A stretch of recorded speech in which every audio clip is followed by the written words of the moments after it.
Capítulo 17. Novos milagres. Solene canonização do santo. Os funerais soleníssimos apaziguaram as discórdias civis, sem amortecer a flama da piedade pública. A igreja de Santa Maria tornou-se o ponto de reunião de toda a cidade, e como que o centro da religião. Os habitantes de Capo de Ponte abriram a série das manifestações de que Pádua foi o teatro. Eles não haviam esquecido suas extravagâncias dos dias precedentes, e os perigos que tinham feito correr a seus concidadãos. Compreenderam que este zelo não era sensato e que não teria agradado àquele a quem queriam honrar. Vieram, pois, ao túmulo do bem-aventurado, para reparar o ultraje feito à sua memória. Eram precedidos do clero, com a cruz e o estandarte, vertiam lágrimas, soltavam gemidos, e batiam nos peitos. Chegando à igreja de Santa Maria, descalçaram-se, e seguiram para o túmulo com tanto respeito e sentimentos de tanta compunção que toda a assistência ficou deveras comovida. Para dar um pouco de ordem ao movimento que se operava na igreja de Santa Maria, e que produziria inevitável confusão, organizaram-se procissões por quarteirão, e por freguesia assinou-se cada uma seu dia e sua hora. Desde então elas sucederam-se regularmente, com um cerimonial que era quase mesmo para todas, e em que a tudo presidia a devoção para com o bem-aventurado. Todas as idades e todas as condições misturavam-se nas fileiras compactas dos visitantes. Viam-se ali soldados que haviam mudado de vida, e que não se furtavam a nenhum sacrifício para satisfazer a sua fé. Ao lado, estavam damas nobres cuja delicadeza afrontava os muitos incômodos que é forçoso suportar no meio das grandes aglomerações de povo. Tornara-se uma terra sagrada essa em que descansava o corpo do bem-aventurado. Deixava-se o calçado à porta, e avançava-se de pés nus, a fim de melhor significar o respeito de que se ia possuído. Os religiosos tiveram também a sua vez, foram vistos prostrarem-se ante o túmulo do bem-aventurado, que, sendo um servo de Deus, era também o orgulho do estado monástico, do qual continuava para todos modelo perfeitíssimo. O bispo de Pádua, acompanhado de todo o clero, ali veio com grande pompa. Os mestres da universidade, à frente dos alunos, os magistrados e os cidadãos mais ilustres, escoltados pela milícia, os professores das artes e ofícios, desfilavam, uns após outros, conforme o programa que fora traçado. Avançavam, descalços, trazendo círios na mão com um recolhimento e modéstia admiráveis. O autor anônimo, a quem traduzo, entra aqui em pormenores tão pitorescos que não resisto ao prazer de os reproduzir. São cheios de cor local, pintam bem a Idade Média e a Itália em particular, com a singeleza de sua fé e a sua imaginação de fogo. Cada procissão que vinha ao túmulo do bem-aventurado Antônio se acompanhava de círios acesos que mediam muitos pés. Às vezes não se podia fazê-los passar por sob as portas da igreja de Santa Maria, era então necessário reduzi-los de tamanho ali mesmo. Estes círios não eram menos notáveis pela beleza da forma e pela variedade dos assuntos que se desenhavam na sua superfície. Muitos eram de tão considerável peso, que se fazia preciso carregá-los aos ombros ou conduzir em carros. Sendo imensa, e nunca diminuindo, a multidão que cercava a igreja, os que não podiam penetrar no interior, colocavam círios na praça pública, e os deixavam arder ao ar livre, outros os acendiam nos muros e nos tetos das casas. Aquela gente velava nas ruas e nas encruzilhadas, privava-se do sono, sofria contente os calores do verão e o frio do inverno. Nada podia desanimar-lhe a devoção, nem arrancá-los às gratas emoções de uma festa que só acabava para recomeçar. Este quadro de um povo ébrio de amor, que havia esquecido seus lares e seus trabalhos, que não comia, que não bebia, que não dormia, e admirável e arrebatador dir-se um fragmento do Apocalipse em que São João descreve a vida dos escolhidos. Era a realização das palavras do bem-aventurado quando predissera a glória de Pádua. O autor anônimo prossegue com estas belas reflexões. Os dias e as noites seguiam-se, sem interromper estas santas ocupações, enquanto se sucediam, os louvores e as ações de graças repetiam-se e elevavam-se para o céu. Pádua nadava em alegria, estava ornada de luzes como um templo, resplandecia com o duplo brilho das tochas e das almas que ardiam como lâmpadas. As trevas pareciam ter se despido para sempre, a noite perdera os seus direitos. Entretanto, os milagres multiplicavam-se por todos os lados. O número a que subiam era por si um novo milagre. Nesse tempo, quando se aplacou a tempestade que agitara Pádua, os milagres fulgiram como relâmpagos num céu sem nuvens. Ao contato do túmulo do homem de Deus, os enfermos recuperavam a saúde, qualquer que fosse a moléstia que padecessem. Os que o não podiam tocar, por causa da multidão que o cercava dia e noite, eram curados repentinamente nas praças, em presença de todo o povo. Então, como diz o profeta, os olhos dos cegos se abriram, os surdos ouviram, o coxo saltava como um cervo, a língua dos mudos se desatava, para louvar em transportes o Senhor. Eu não poderia reproduzir todos esses fatos. Os que vou relatar operaram-se em favor de 3 espíritos prevenidos contra o bem-aventurado. A incredulidade é um mal terrível, sua cura, por isso, e ainda mais digna de nota.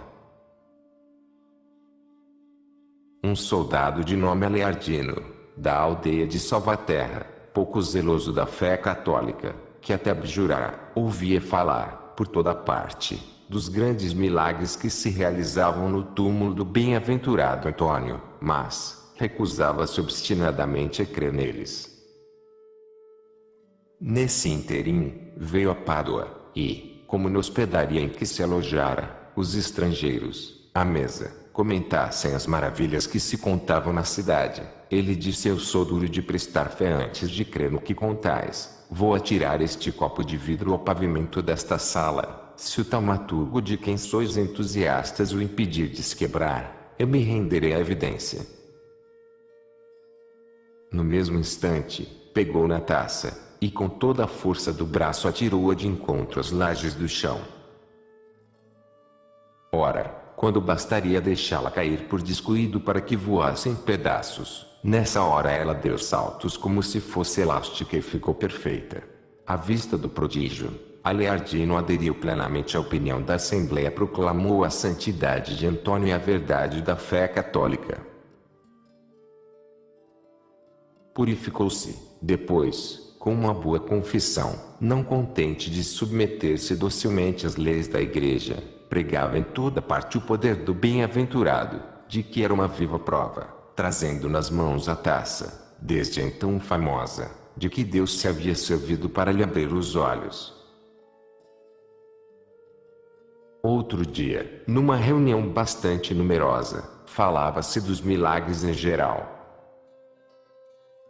Um dos assistentes exaltou muito os milagres do bem-aventurado Antônio, citou como exemplo do copo de vidro que o soldado incrédulo tinha lançado, de toda a sua altura, de encontro às lajes do chão da sala e que se não tinha quebrado. Então um espírito forte, que escutava a narração, quis galhofar, tomando numa das mãos uma taça vazia e na outra uns ramos secos, disse se o bem-aventurado Antônio fizer nascerem uvas nestes sarmentos em quantidade bastante para que, espremendo-as, eu encha este copo de vinho, confessarei o milagre, e prestarei fé ao que acabais de narrar. Coisa maravilhosa! Mal acabara de falar, os sarmentos começaram a reverdecer, cobriram-se de folhas como na primavera, viu-se por fim nascerem uvas que logo floresceram e chegaram presto à plena madureza. Quando as comprimiram na mão, o vinho que escorreu veio a encher o copo de vidro até a beira. Este prodígio causou pasmo às testemunhas. Aqueles que antes zombavam do santo se tornaram seus panegiristas. Durante a vida, São Francisco abençoara a vinha de Rieti, devastada pelo povo que o acompanhava. Quando antes dava só 12 medidas de vinho, nesse ano a vinha produziu 20. Depois de morto, o bem-aventurado Antônio com a sua intercessão fecundou ramos áridos, igualando assim o poder daquele de quem havia imitado as virtudes. Quase nessa mesma época, um clérigo chamado Guidoto, da aldeia de Anglara, que era agregado à casa do bispo de Pádua, se atrevia a rir consigo dos milagres do santo homem, quando, presentes os comissários nomeados pelo bispo, assistia aos depoimentos das testemunhas convidadas a afirmar juridicamente as mercês que haviam alcançado ou aquelas a que tinham assistido. Mas os seus desdéns e mofa não ficaram impunes. Foi subitamente invadido por um tremor nervoso que lhe agitava os membros, e lhe causava dores tão pungentes que soltava terríveis gritos, confessando que Deus o tratava como ele merecia. Mandou chamar sua mãe, e lhe disse: eu me sinto indigno de aparecer ante o bem-aventurado, mas vós, minha mãe, e de orar em seu túmulo, e pedir-lhe perdão para o meu crime. Prometei-lhe, em nome do vosso filho, uma penitência proporcionada à culpa que cometi. A pobre mãe correu a Santa Maria, onde orou por muito tempo. O bem-aventurado deixou-se dobrar por suas súplicas e lágrimas. O delito do clérigo zombador lhe foi perdoado, e seu suplício cessou. Ele nunca perdeu a recordação de tal benefício, e, daí em diante, mostrou-se muito zeloso pela glória do santo homem, e interessado em apressar a hora de sua canonização. Entretanto, divulgava-se até longe a notícia dos milagres que se operavam. O entusiasmo dos paduanos ganhava pouco a pouco as cidades vizinhas e os países estrangeiros. Dentro de pouco, todas as nações da Europa se moveram e organizaram peregrinações ao túmulo do bem-aventurado. Partia-se para Pádua, como se partia para Jerusalém, para Roma, e para Santiago na Galiza. Viam-se afluir venecianos, lombardos, esclavônios, habitantes do Mans, gente de Vicência e de Aquileia, alemães, húngaros, franceses, espanhóis, etc. Vendo por seus próprios olhos os milagres de primeira ordem que se renovavam cada dia, não sabiam como falar bastante para celebrar o poder de Deus que se manifestava de modo tão brilhante. Muitas vezes a graça tocava-lhes o coração e confessavam seus pecados aos frades menores, que para acudir a todos não podiam ter descanso. Coisa digna de atenção, os doentes que vinham a Pádua a solicitar a cura de suas enfermidades não eram nunca atendidos, quando recusavam a confessar-se. Ao contrário, os que procuravam o sagrado tribunal e faziam o propósito de viver segundo o Evangelho, esses voltavam sempre aliviados, como atestaram aqueles que haviam testemunhado o prodígio. Isto era como que o prolongamento do apostolado do bem-aventurado Antônio. Do fundo do túmulo, continuava ele a servir a grande causa ao que sacrificara sua vida. No meio do imenso concurso que enchia os muros de Pádua, a fé católica era exaltada. O erro, cego em plena luz, experimentava confusão. Os dentes cruéis dos hereges não mais podiam morder. Os inimigos da esposa de Cristo se sentiam sem poder para inquietarem com suas calúnias. As sombras da incredulidade se dissipavam ante as esplêndidas irradiações que saíam dos milagres.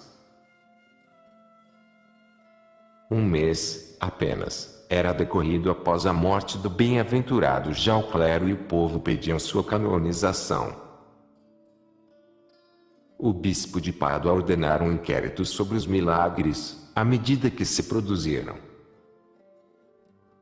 Esse primeiro processo foi levado ao Gregário IX por deputados escolhidos entre as pessoas mais consideráveis pela dignidade e mais estimadas por sua sabedoria. Expuseram eles a causa da sua viagem à corte romana, que lhes fez o mais benévolo acolhimento. Os prelados escutavam com transporte as maravilhas que lhes narravam pasmáveis a rapidez das manifestações sobrenaturais de que Pádua era o teatro. Depois de haverem deliberado maduramente, foi decidido que se procedesse a novo inquérito sobre a autenticidade dos milagres do bem-aventurado. Confiou-se esse exame a Jacques Conrado, bispo de Pádua, a quem se juntaram os priores de São Bento e Santo Agostinho, e Giordano Forzati e João de Vicência, ambos da ordem dos frades pregadores. Os deputados voltaram a Pádua cheios de alegria, divulgando logo as instruções que tinham recebido da Santa Sé. Os que haviam recebido alguma graça no túmulo do bem-aventurado, homens e mulheres, corriam então, de todos os lados, para darem testemunho à verdade. Designou-se o lugar em que se fariam os depoimentos, ouviram-se as testemunhas, empregaram-se todas as precauções que a prudência prescreve em tais ocorrências, redigiu-se o processo verbal de todos os milagres que resistiram à séria crítica. Terminado esse trabalho, nomeou-se uma segunda deputação, de ir prosseguir na corte de Roma a causa introduzida e apressar a sua execução. O bispo e o clero delegaram 2 cônegos da catedral e 2 frades menores. Os magistrados da cidade e o município escolheram igual número de cavalheiros nobres, acompanhados de brilhante escolta. O corpo dos professores da universidade redigiu uma carta coletiva, em que pedia a canonização do bem-aventurado Antônio. Quando Gregório IX recebeu a nova súplica a que lhe dirigiam o clero e o povo de Pádua, convocou segunda vez o colégio dos cardeais, e ordenou que os milagres cujos processos verbais receberá e que estavam firmados em depoimentos autênticos, fossem submetidos a outro exame. Entre os comissários nomeados para estudar a causa, o mais distinto era João de Abbeville, francês, de nação, da diocese de Amiens, monge de Cluny, que tinha sido abade do mosteiro de São Pedro de Abbeville, e foi mais tarde arcebispo de Besançon, e afinal bispo cardeal de Sabina. Este não deixou procrastinar-se o negócio, antes, a instâncias dos deputados de Pádua, apresentou bem prestes conclusões favoráveis. Admitida a regularidade da informação, assentada a verdade dos milagres, o que restava era proceder à canonização do bem-aventurado, a qual nada se opunha. Mas entre os cardeais muitos foram de parecer contrário e entendiam que se andava por demais apressado. Houve um que falava com maior vivacidade que os outros contra a precipitação com que se levava negócio tão capital. Um sonho tirou do erro. Uma noite, pareceu-lhe ver muito claramente o pontífice romano, sagrando uma basílica. Estava rodeado de cardeais revestidos dos paramentos sacros, que lhe assistiam nessa augusta função. Chegado o momento da sagração do altar, o pontífice pediu relíquias para as colocar. Segundo o rito, no túmulo da Pedra d'Ara não se acharam. Divisou ele então no meio do templo um cadáver, coberto de um véu, que acabavam de trazer. Deu ordem de se tomarem dele os ossos que se procuravam, e vão por ali. Mas os cardeais não ousavam tocar, receosos de que se lhes oferecesse aos olhos o trabalho horrível da decomposição que a morte executa. O pontífice lhes disse que se aproximassem sem medo. Então levantaram o véu, tocaram o cadáver devotamente, e logo respiraram com gratas sensações um odor suave que dele se desprendia. Pouco depois, reconheceram o corpo do bem-aventurado, e deste cortaram partículas para fazerem relíquias, proclamando a santidade de Antônio. O cardeal oposicionista despertou, e veio contar a seus íntimos a visão de que fora favorecido, muito convicto de que lhe tinha enviado para lhe fazer compreender que Antônio era digno de ser inscrito no catálogo dos santos. Estando já no umbral da porta, no ato de sair de casa, encontrou uns postuladores de Pádua que vinham tentar a vencer, ou a menos desarmar um pouco, a sua resistência. Disse-lhes o seguinte: a vossa diligência é desnecessária. Eu mudei de opinião. Agora já acredito que Antônio é um santo e que é digno de ser contado entre os felizes habitantes do céu. Daqui em diante não divergirei dos mais. Concordo com a canonização. Cumpriu a palavra, e até empregou toda a sua influência em trazer outros cardeais a aderirem à maioria. No dia da canonização, os oponentes juntaram-se aos que desde o princípio se tinham mostrado favoráveis à causa, e, entre outras coisas, disseram ao sumo pontífice: não seria crime disputar aos méritos do bem-aventurado Padre Antônio a veneração que merecem na terra, pois que o Senhor de Majestade quis coroá-lo de glória e de honra no céu. Assim como é perfídia negar fé a milagres cuja verdade está provada, também seria uma espécie de pecado de inveja não conceder aos méritos dos santos os louvores que lhes são devidos. No ano de 1232 da encarnação de Nosso Senhor, e sexto do pontificado de Gregório IX, a 30 de maio, dia da festa de Pentecostes, no meio de enorme concurso de homens vindos de todas as partes da Europa, ria a cidade de Spoleto, diante do povo reunido, leram-se, do alto da tribuna-mor da igreja e catedral, os milagres que provavam a santidade de Antônio e justificavam as honras que se lhe iam decretar. Esses milagres são em número de 45 ou 50. Seria muito longo relatá-los aqui. Além disto, já diversos deles foram narrados nesta história. O autor anônimo, segundo a variante dos bolandistas, resume-se assim: contavam-se 19 estropiados restituídos ao perfeito equilíbrio, 5 paralíticos solidificados, outros tantos corcundas libertos da sua deformidade, 3 surdos que vieram a ouvir, 3 mudos que falaram, 2 epiléticos sarados, 2 febris aliviados, e 2 mortos que ressuscitaram. Outros muitos milagres não puderam entrar nesta fórmula geral. Tais são os milagres que o Senhor de Majestade se dignou realizar por seu servo Antônio. Há muitos outros que não estão consignados neste livro. No meio de tão grande abundância, escolhi os que acabo de narrar, para fornecer materiais aos escritores que quiserem trabalhar pela maior glória do santo homem. Tomei só os principais, e os relatei em conciso discurso, para que se lesse com prazer. Se um historiador referisse todos os milagres de Santo Antônio, seria de recear que o número deles causasse cansaço aos leitores. A sua grandeza suscitaria, talvez, escrúpulos e dúvidas nos espíritos fracos. Após a leitura dos milagres do homem de Deus, no meio das aclamações do povo, que não podia conter seus transportes e era o primeiro a saudar a santidade do taumaturgo, o pontífice romano, pastor supremo do rebanho de Cristo, ergueu-se, e, de pé em seu trono, elevadas as mãos para o céu, invocando o nome da Trindade deífica, declarou que o muito bem-aventurado sacerdote confessor, Antônio, estava inscrito no catálogo dos santos.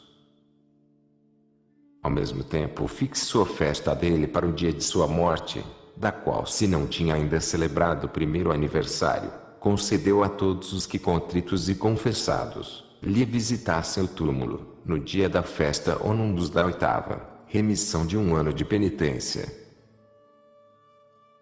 Os prelados assistentes entoaram logo o hino de ação de graças. Depois, o pontífice romano, levantando a voz, exclamou a doutor sublime, iluminada Santa Igreja: bem-aventurado Antônio, que tanto comentastes e tão perfeitamente observastes a lei celeste, rogai por nós ao Filho de Deus. Aquele que chamara Antônio Arca do Testamento, arsenal das Santas Escrituras, dá-lhe agora o título de doutor. Quis assim reconhecer e consignar no processo verbal de sua canonização a profunda ciência de que ele havia dado prova na escola, e as ondas de luz que derramara nas almas com seu apostolado. Mas essa antífona, que se lê no ofício dos santos doutores, não foi inserida na liturgia de Santo Antônio. Ele que inspirou a tantos doutores dentro e fora da ordem, não está compreendido nessa gloriosa falange. O título de simples confessor harmoniza-se melhor com o seu destino, de que o principal caráter foi a humildade. No entanto, em Spoleto, o pontífice romano achou eco nos cardeais e nos prelados, que todos juntos cantaram a antífona sagrada. A cerimônia terminou pela recitação do versículo e da oração do santo. Também, diz entre outras coisas Gregório IX, na bula de canonização, dirigida a todos os bispos, o bem-aventurado Antônio tornou-se neste mundo um facho brilhante, que, pela graça de Deus, mereceu ser posto, não debaixo do alqueire, mas sobre o candelabro imortal da Igreja. Por isso nós vos rogamos a todos, vos advertimos, vos exortamos, e pelas presentes letras apostólicas vos ordenamos que citeis a devoção dos fiéis e os leveis à veneração do bem-aventurado. Celebrareis todos os anos a sua festa no dia 13 de junho, e tereis o cuidado de a fazer celebrar com muita solenidade, a fim de que o Senhor, tocado pelas orações dele, nos conceda sua graça no tempo e sua glória na eternidade. Quanto a nós, desejoso de ver o túmulo de tão ilustre confessor, que pelo brilho de seus milagres ilumina a Igreja Universal, tão frequentado e honrado quanto merece, confiado na misericórdia do Deus Onipotente, e na autoridade dos bem-aventurados Pedro e Paulo, seus apóstolos, misericordiosamente concedemos a remissão de 1 ano de penitência a todos os que verdadeiramente contritos e confessados, visitarem uma vez por ano, com respeito e religião, o túmulo do referido santo, no dia de sua festa ou num dos dias da oitava. Dado em Spoleto, a 3 de junho, no 6º ano de nosso pontificado. Ainda não decorrera 1 ano após a morte do servo de Deus, Antônio, e já estava ele colocado nos altares. Era um fato sem exemplo na história das canonizações. Depois do estabelecimento das formas regulares a que elas eram já submetidas, São Francisco mesmo tinha sido menos favorecido. Esta circunstância não é o menor dos milagres operados pelo santo. Mas tudo é milagre nesta existência extraordinária. O continuador do autor anônimo julgou de cabimento, em seguida a bula de Gregório IX, estas belas palavras: não se podem contar, não se poderiam admirar bastante as maravilhas que Deus consumou para glorificar a seu servo. Os milagres de Antônio são tão frequentes e tão contínuos, que todos juntos constituem um só e o mesmo milagre que dura sempre. O milagre não era que ele continuasse a fazer milagres, antes seria querer ele deixasse de os produzir. Tão magníficas são as suas obras, tão famoso o fizeram ante os povos que às vezes se é tentado a crer que Deus o trata como a seu pai São Francisco, e lhe dispensa o dom de fazer milagres, não tanto pelas necessidades das almas, como pelo prazer de afagar a sua glória e de regozijar o mundo. Nesta matéria, a narração nunca chega ao fim. Voltando à página, verifica-se que ela recomeça. No dia em que Antônio foi inscrito na lista dos santos, deu-se em Lisboa um acontecimento que confirma o que eu acabo de dizer.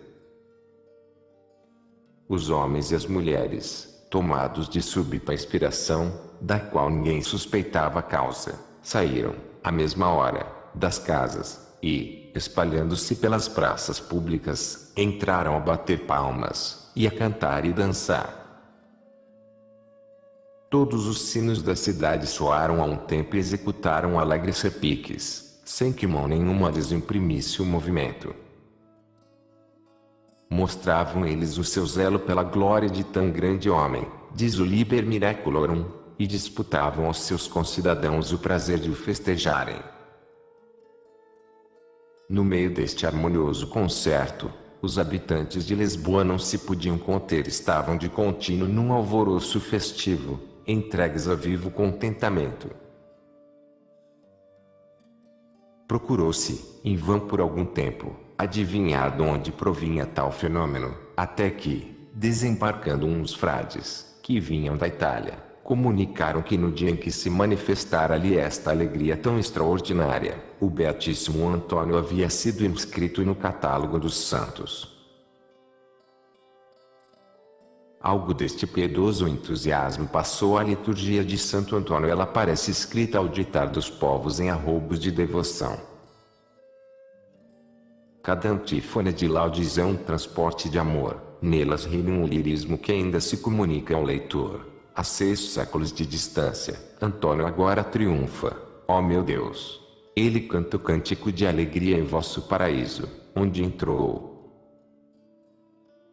Ó luz eterna! Inundando de vossos raios, fazeis que ele se vos assemelhe, e ficais sendo a sua felicidade e a sua vida. Seus azulados, terra fecunda, imensos oceanos, dizeis, todas as criaturas que se agitam em vossos espaços, bendigam o Senhor, que, multiplicando os milagres de Antônio, aumenta no espírito dos fiéis a esperança da vida futura.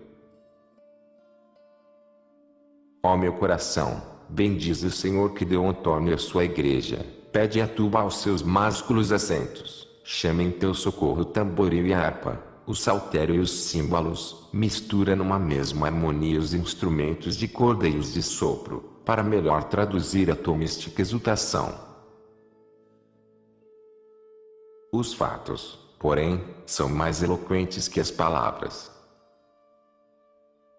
Vejamos como responderam os povos à voz do pontífice romano que acabava de proclamar a santidade de Antônio.